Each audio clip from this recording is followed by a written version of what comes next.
ಕುಕ್ಕೆ ಶ್ರೀ ಸುಬ್ರಹ್ಮಣ್ಯ ದೇವಸ್ಥಾನ ವತಿಯಿಂದ ಬೃಹತ್ ವನ ಸಂವರ್ಧನಾ ಕಾರ್ಯಕ್ರಮ ಜರುಗಿತು. ಶ್ರೀ ಕ್ಷೇತ್ರದಲ್ಲಿ ಪರಿಸರ ಸಂರಕ್ಷಣೆ ಸಂಬಂಧವಾಗಿ ಪ್ರಸ್ತಾಪಿತ ರಸ್ತೆಗಳ 14 ವಿವಿಧ ಕಡೆಗಳಲ್ಲಿ ಏಕಕಾಲದಲ್ಲಿ ವಿವಿಧ ಸಸ್ಯಗಳನ್ನು ನೆಡುವ ಬೃಹತ್ ವನ ಸಂವರ್ಧನಾ ಕಾರ್ಯಕ್ರಮವನ್ನು ಶ್ರೀ ದೇವಳದ ಆಡಳಿತ ವತಿಯಿಂದ ಹಮ್ಮಿಕೊಳ್ಳಲಾಗಿತ್ತು. ಕಾರ್ಯಕ್ರಮವನ್ನು ಸಚಿವ ಕೋಟಾ ಶ್ರೀನಿವಾಸ್ ಪೂಜಾರಿ ಅವರು ಉದ್ಘಾಟಿಸಿದರು.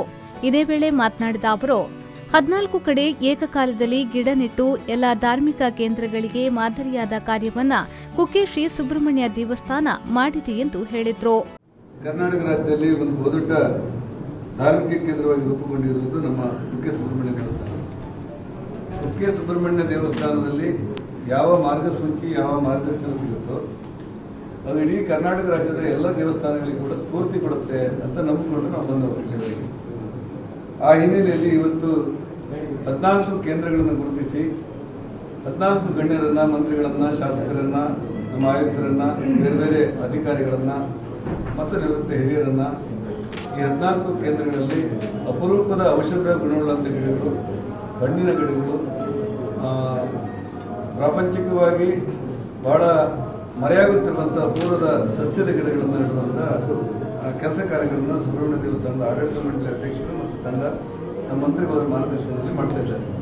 ಹಾಗಾಗಿ ಇದೊಂದು ವಿಶಿಷ್ಟವಾದ ಕಾರ್ಯಕ್ರಮ ಅಂತ ನಾನು ಉಲ್ಲೇಖ ಮಾಡಿದೆ. ಸ್ವಾಭಾವಿಕವಾಗಿ ನಮ್ಮ ಇಂಥ ದೇವಸ್ಥಾನ ಕೊಟ್ಟಂತಹ ಮಾರ್ಗಸೂಚಿ ಮಾರ್ಗದರ್ಶನ ಇಡೀ ರಾಜ್ಯಕ್ಕೆ ಅನ್ವಯ ಆಗ್ತದೆ ಅಂತ ನಾವೆಲ್ಲ ನಂಬಿಕೊಂಡಿರೋದ್ರಿಂದ ಇವತ್ತು ಕುಕ್ಕೆ ಸುಬ್ರಹ್ಮಣ್ಯ ದೇವಸ್ಥಾನದ ಮೂಲಕ ನೀವು ಮಾಡಿಕೊಂಡಿರುವಂತಹ ವನ ಸಂವರ್ಧನಾ ಕಾರ್ಯಕ್ರಮದ ಸ್ವರೂಪವನ್ನು ಗಮನದಲ್ಲಿಟ್ಟುಕೊಂಡು ಇಡೀ ಕರ್ನಾಟಕದ ಏದಜ್ಯ ದೇವಸ್ಥಾನಗಳಲ್ಲಿ ಇಂಥ ಸಸ್ಯ ಅಪರೂಪದ ಮತ್ತು ಮರೆಯಾಗುತ್ತಿರುವ ಔಷಧಯುಕ್ತ ಹಣ್ಣುಗಳನ್ನು ನೆಡುವಲ್ಲ ಅಪರೂಪದ ಸಸ್ಯಗಳನ್ನು ನೆಡುವಂತಹ ಕಾರ್ಯಕ್ರಮ ಇಡೀ ರಾಜ್ಯದಲ್ಲಿ ಹಮ್ಮಿಕೊಳ್ಳಬಹುದು ಅಂತ ನಾನು ಯೋಚನೆ ಮಾಡಿದ್ದೇನೆ. ಇದೇ ವೇಳೆ ಸೇವಾ ಭಾರತಿ ಸುಳ್ಯ ಕರ್ನಾಟಕ ಅರಣ್ಯ ಇಲಾಖೆಯವರ ಸಹಕಾರದೊಂದಿಗೆ ಕಾರ್ಯಕ್ರಮ ಆಯೋಜಿಸಲಾಗಿತ್ತು. ರಕ್ತೇಶ್ವರಿ ಗುಡಿ ಎದುರಿನ ಆದಿಶೇಷ ವಸತಿಗೃಹ ರಸ್ತೆಯಲ್ಲಿ ಗಿಡ ನೆಡುವ ಮೂಲಕ ಕಾರ್ಯಕ್ರಮಕ್ಕೆ ಸಚಿವ ಕೋಟಾ ಶ್ರೀನಿವಾಸ್ ಪೂಜಾರಿಯವರು ಚಾಲನೆಯನ್ನ ನೀಡಿದರು. ಆದಿಸುಬ್ರಹ್ಮಣ್ಯ ಬಳಿಯ ಸರ್ಪ ಸಂಸ್ಕಾರ ಯೋಗ ಶಾಲೆಯ ಬಳಿ ಸಚಿವ ಎಸ್ ಅಂಗಾರ, ಕೆಎಸ್ಆರ್ಟಿಸಿಯಿಂದ ಆದಿ ಜಂಕ್ಷನ್ ತನಕದ ರಸ್ತೆಯಲ್ಲಿ ಬಂಟ್ವಾಳ ಶಾಸಕ ರಾಜೇಶ್ ನಾಯಕ್, ಧಾರ್ಮಿಕ ದತ್ತಿ ಇಲಾಖೆಯ ಆಯುಕ್ತೆ ರೋಹಿಣಿ ಸಿಂಧೂರಿ, ವಲೀಶದಿಂದ ಕೆಎಸ್ಎಸ್ ತನಕದ ರಸ್ತೆಯಲ್ಲಿ ಗಿಡ ನೆಟ್ಟು ಅರ್ಥಪೂರ್ಣವಾಗಿ ಆಚರಿಸಿದರು.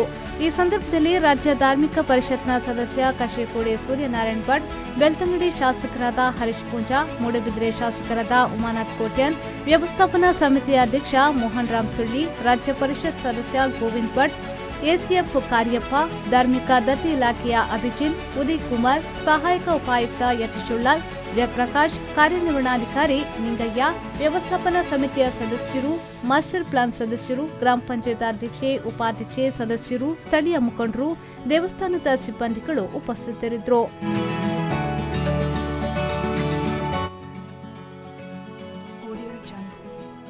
ದಿವಾಕರ್ ಎಂ, ವಿ4 ನ್ಯೂಸ್, ಕಡಪ.